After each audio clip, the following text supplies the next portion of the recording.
Seorang lelaki singgah ke tandas sebuah gereja kerana tidak tahan hendak buang air kecil.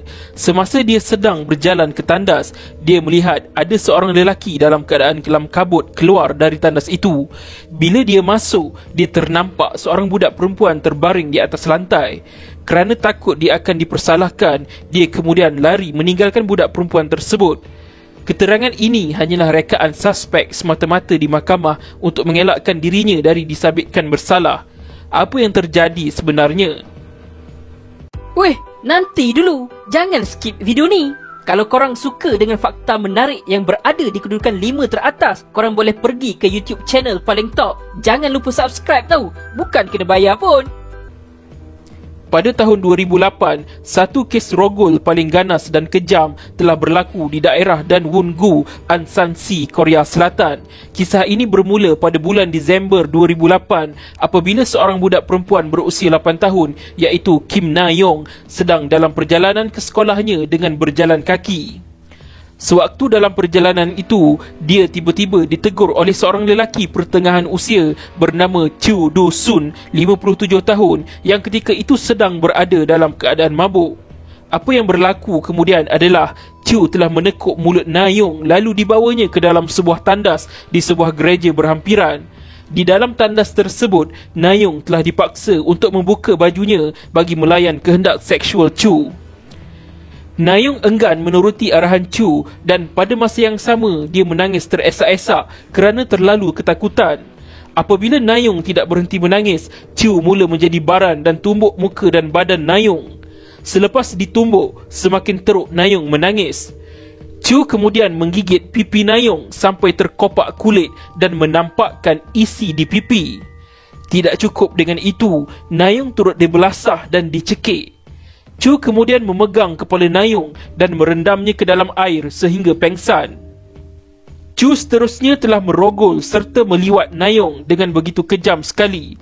Harus diketahui, usus Na-yong sampai terkeluar dari badannya.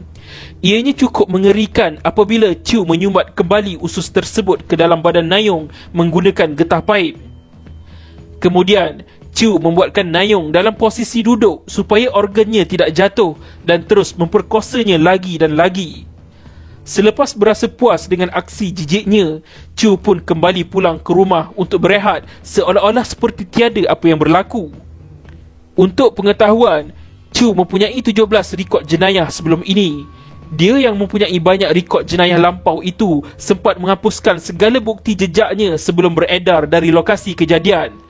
Mungkin ini adalah berdasarkan pengalaman jenayahnya sebelum ini yang membuatkan dia serba sedikit tahu bagaimana untuk hilangkan bukti jenayah. Na-yong yang sedang berada dalam keadaan cedera teruk dan lemah ditinggalkan keseorangan di dalam tandas itu. Dia berjaya sedarkan diri dan dalam kesakitan itu, dia sedaya upaya untuk bangun sebelum akhirnya berjaya keluar dari tandas bagi mendapatkan pertolongan. Ada seseorang yang ternampak Na-yong dalam keadaan teruk dan terus menghubungi polis. Saksi menyatakan dia melihat Na-yong dalam keadaan berbogel dan badan Na-yong penuh lebam dengan darah. Dia kemudian telah dibawa ke hospital untuk mendapatkan rawatan. Na-yong terpaksa dibedah berikutan mengalami kecederaan parah pada bahagian organ dalaman.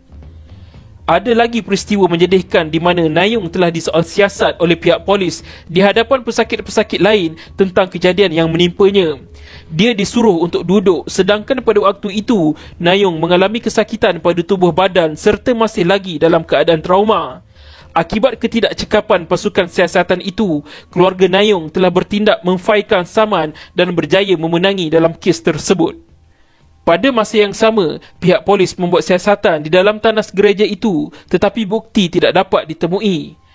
Pada mulanya, pihak polis agak sedikit kesulitan dalam mencari bukti kerana Chu sudah membersihkan semua bukti yang ditinggalkannya dalam tandas tersebut. Pihak polis akhirnya berjaya menjumpai 3 cap jari di pintu tandas. Chu kemudian berjaya ditangkap pihak polis 2 hari selepas kejadian menerusi pengenalpastian 3 cap jari miliknya yang ditemui di pintu tandas tersebut. Tentang perbicaraan kes, Chu mendakwa dia tidak mengingati sebarang butiran kejadian kerana dia berada dalam keadaan mabuk. Chu juga tidak menunjukkan sebarang tanda penyesalan maupun sebarang reaksi rasa bersalah sepanjang berada dalam mahkamah. Mungkin kerana dia sudah banyak kali disabitkan beberapa kes sebelum ini, dia tahu cara menunjukkan kelakuan seseorang yang tidak bersalah. Disebabkan ini juga, Chiu pandai membersihkan jejaknya di dalam tandas tersebut. Chiu berlakon sepenuhnya seperti orang tidak bersalah dan berkelakuan sangat sopan di hadapan hakim mahkamah. Dia mengatakan tidak tahu apa-apa dan mengaku dirinya tidak bersalah. Apabila pihak polis mendakwa menjumpai cap jarinya di pintu tandas, Chiu pun mula mereka cerita. Dia mengatakan yang dia ingin singgah ke tandas gereja itu untuk buang air dan kemudian melihat seorang lelaki keluar dari tandas tersebut dalam keadaan kelam kabut. Apabila dia masuk ke dalam tandas itu, dia ternampak Nayong sudah pun terbaring. Kerana takut dia dipersalahkan, dia pun lari tinggalkan Nayong. Memandangkan akta jenayah di Korea Selatan yang membenarkan hukuman diringankan jika tertuduh melakukan jenayah dalam keadaan lemah fizikal dan mental seperti di bawah pengaruh alkohol, maka Chiu telah diperintahkan untuk menjalani hukuman penjara selama 12 tahun. Tempoh tersebut adalah kurang 3 tahun berbanding hukuman asal yang sepatutnya diterima oleh Chiu, iaitu 15 tahun penjara. Keputusan hukuman mahkamah ternyata mencetuskan perdebatan ramai pihak kerana disifatkan sebagai tidak adil untuk Nayong.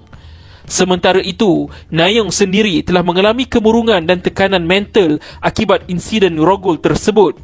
Dia bahkan turut mengalami beberapa kecacatan kekal, termasuklah terpaksa menggunakan alat khas bagi membuang air besar untuk seumur hidupnya.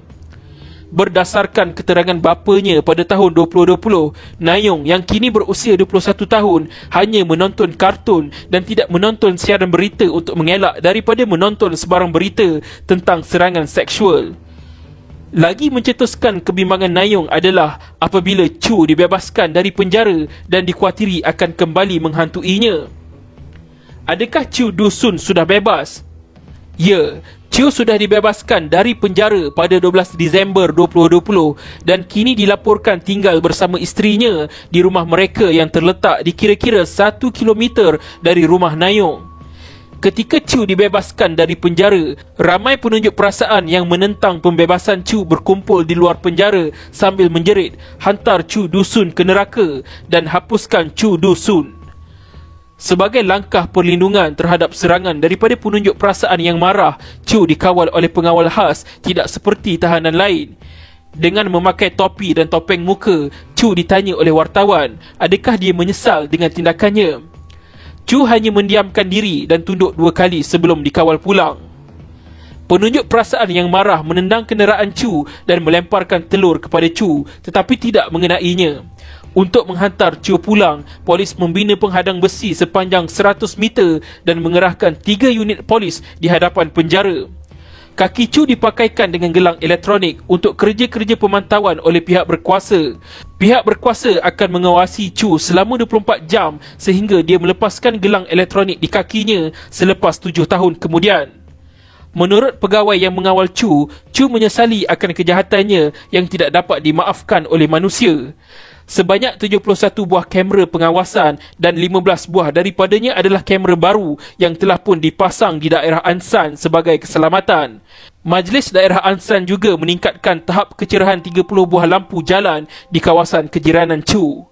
Mereka juga memasang pos pengawal khas di hadapan apartmen isteri Chiu untuk memantau keberadaannya. Keluarga Nayong mula meninggalkan bandar Ansan menjelang pembebasan Chiu dari penjara. Bapa Nayong berkata, tempat Chiu berpindah adalah kawasan perumahan yang berdekatan dengan sekolah dan tadika. Jika Chiu melihat kembali dirinya sekurang-kurangnya sedikit, tidak masuk akal bahawa dia akan memutuskan untuk berpindah ke sana. Kemarahan masyarakat Korea berikutan pembebasan Chiu tidak reda kerana dia menyerang secara seksual dan menyeksa Nayong dengan kejam sekali pada masa itu. Terdahulu, isteri Chiu pernah memberitahu bahawa suaminya adalah seorang yang baik dan hanya akan menimbulkan masalah ketika sedang mabuk. Pada tahun 2013, kisah Nayong telah diadaptasi ke sebuah filem drama sedih yang berjudul Hope. Filem ini telah mendapat pujian positif daripada banyak pihak kerana jalan ceritanya yang benar-benar meninggalkan kesan emosi mendalam kepada penonton.